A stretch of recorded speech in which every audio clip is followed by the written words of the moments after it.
Assalamualaikum warahmatullahi wabarakatuh. Perkenalkan, nama saya Muhammad Alif Abdul Malik dari SMKN 1 Maja. Dan hari ini saya akan melanjutkan mengerjakan lembar kerja 2 atau LK2, teman-teman. Nah, materi yang selanjutnya ada file hierarchy dan file management. Yang pertama ada file hierarchy Linux. Di sini ada 20 file directory, teman-teman.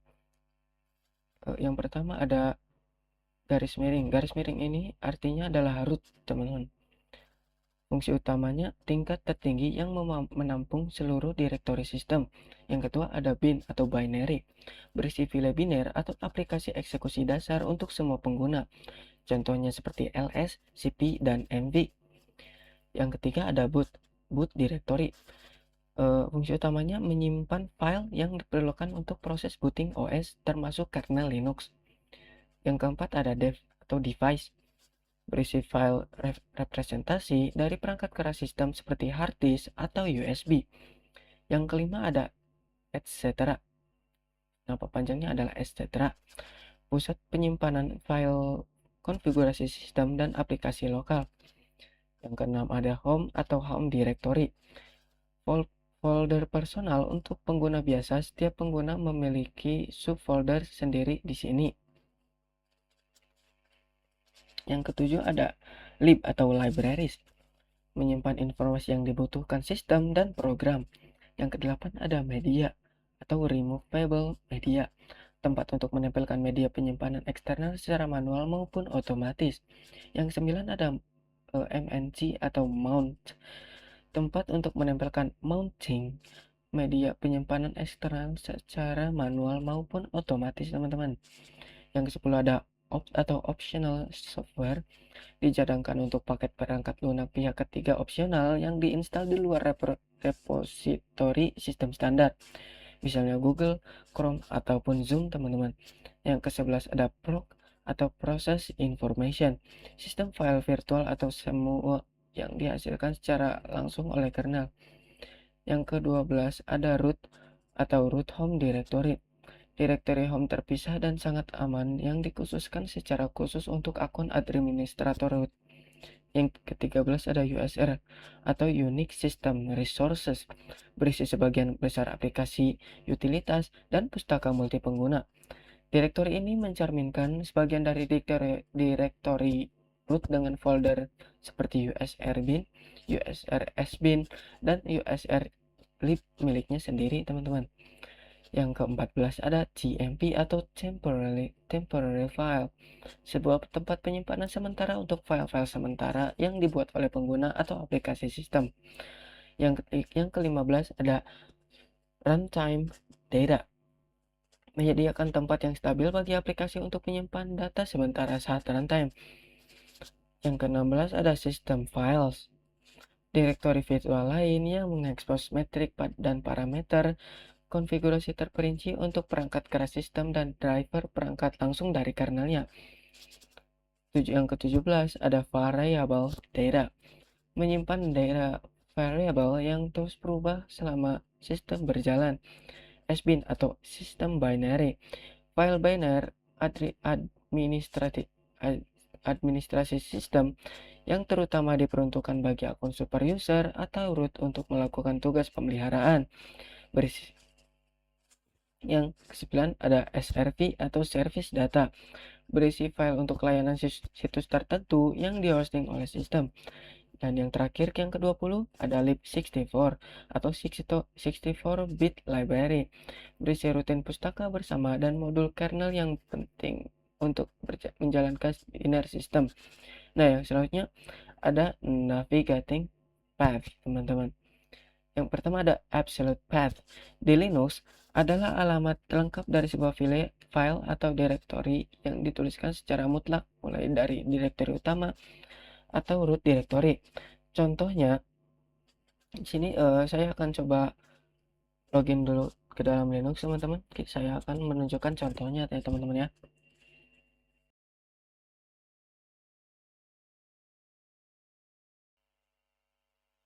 Nah, di sini saya sudah masuk ke Linux dan sudah masuk ke dalam terminalnya, teman-teman.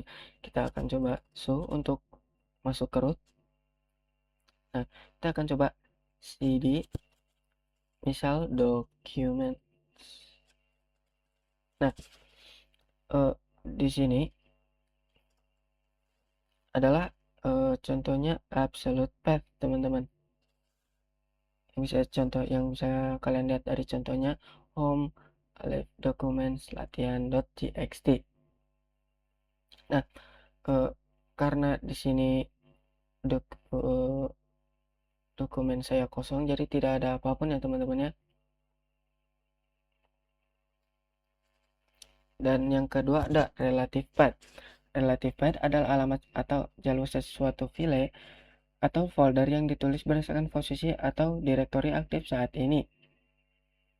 Nah, yang absolute path ini adalah alamat lengkap, dan relative path ini hanya seperti dokumen dan latihan txt, atau yang di sini cuman dokumennya aja teman-teman ya.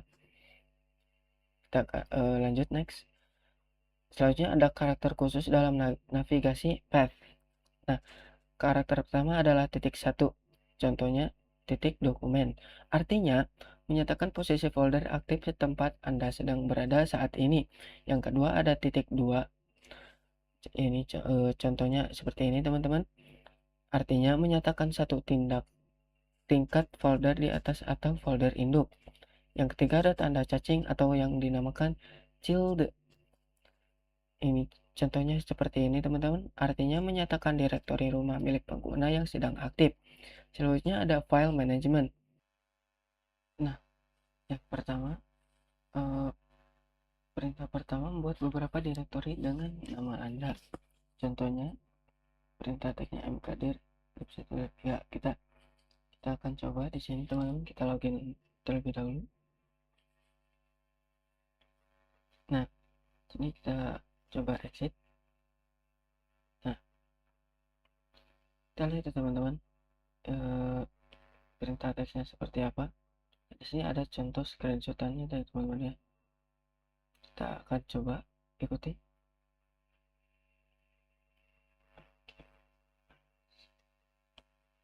Nah, saya sudah masuk ke dokumen dan saya akan coba make directory ya teman-teman ya. Contohnya seperti yang tadi, lib 1,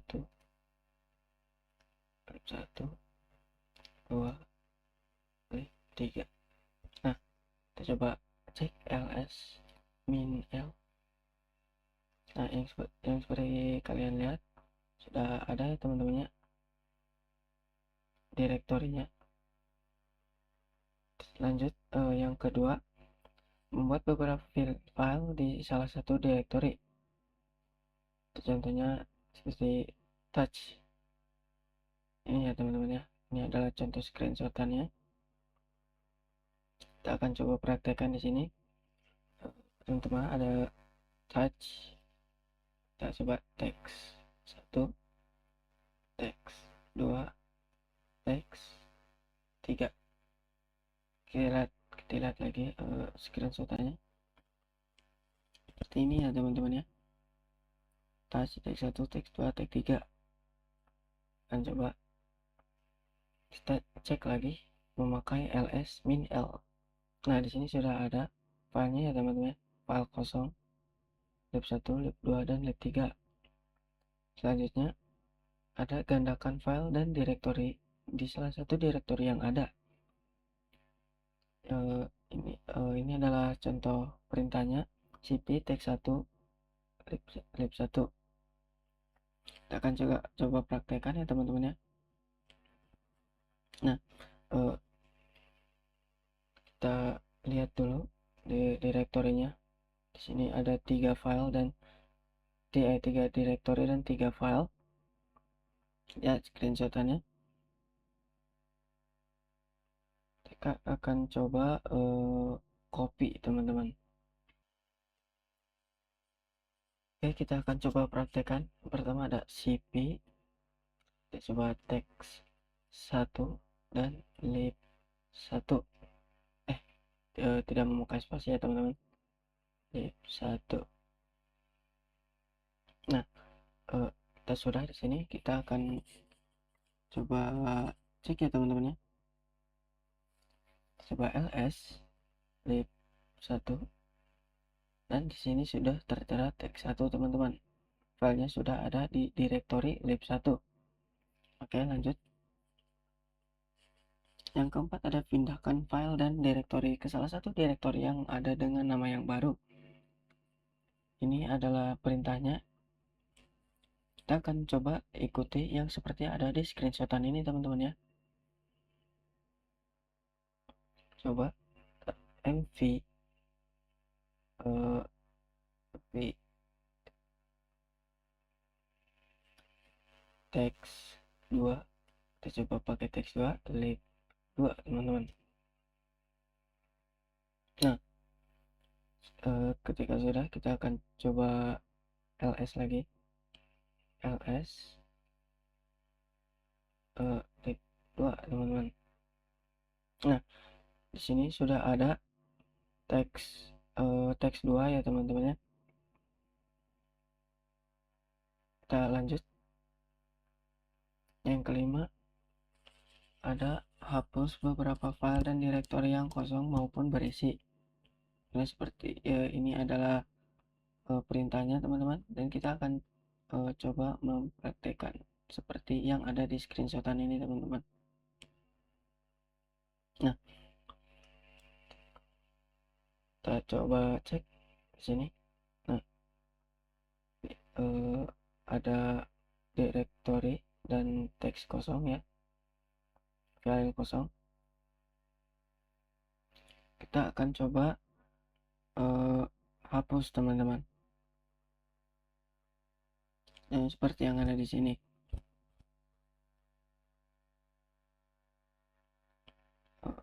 Coba yang pertama itu rm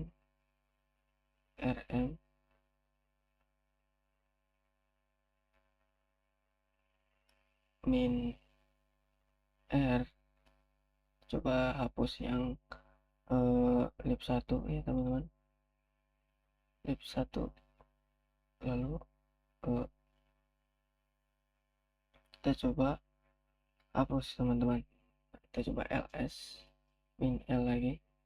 Seperti yang kalian lihat, lib 1 nya sudah tidak ada ya teman-teman ya, karena sudah terhapus. Yang terakhir ada ls min l, tampilkan isi direktori disertai informasi dari setiap isi direktori dan lengkap teman-teman.